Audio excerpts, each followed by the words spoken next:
Hello everyone, it's Master Trainer Margaret here, and I'm coming to you with a new Tuesday t-tapp tip. Today we are focusing on the low abs. We're going to talk everything from should I pull my belly button in, should I not pull my belly button in, how do we even activate those things?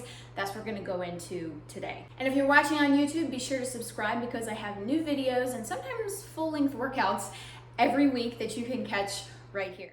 Those elusive low abs, they are what gets mostly messed up after you have a baby, right? Those low abs, you have the, I hate this term, low belly pooch, like mom tummy, all of those, it's just terrible monikers, because in reality, it matters more the function rather than the appearance. You can still have a low belly pooch and your abs can be perfectly fine. It can just be extra belly fat. Today, I kind of wanted to focus on the low abs from a functional perspective.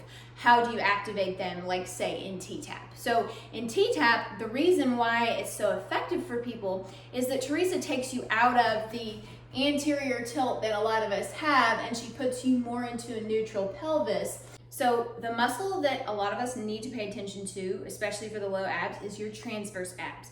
Your transverse abs actually have 3 different levels. You have your low abs, your midsection abs, and then your upper abs. They're all connected and they all work together. So I have found if I only cue people by saying pull belly button to spine, let me show you what happens to that.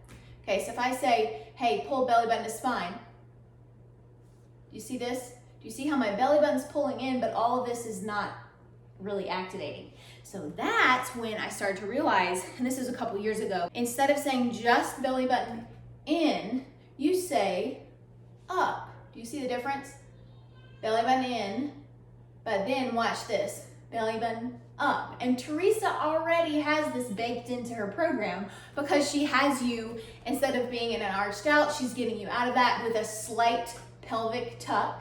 And if you've been watching my other videos, you already know that I'm one of the people that will use the pubic bone up, or that you have a second belly button underneath your first belly button and you're pulling both of those up, and that's what's getting your low abs to get some activation. In addition, if you just pull your belly button in, your core works as a canister, okay? So think of it as like a can of Coke, for example. If you dented in the can of Coke right at the middle, where's the pressure going to go?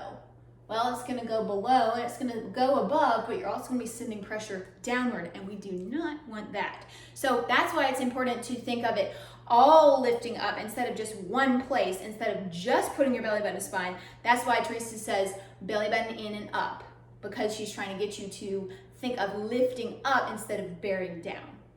Now, it's a fact, women actually tend to have not perfectly flat lower bellies for a reason. We have reproductive organs in there that men don't have, okay? So that's why it can be easier for some dude to have a 6-pack, not to mention the fact that they don't have babies, so throw that in there as well. But men have completely different organs, and we actually have reproductive organs in there that take up space. I always like to focus on the function of something rather than the form, because you can have a flat stomach and have pelvic floor issues. You can have a flat stomach and have a diastasis still that's causing you back pain and other issues. It's not about what it looks like, it's about the function, which is what I tell people all the time.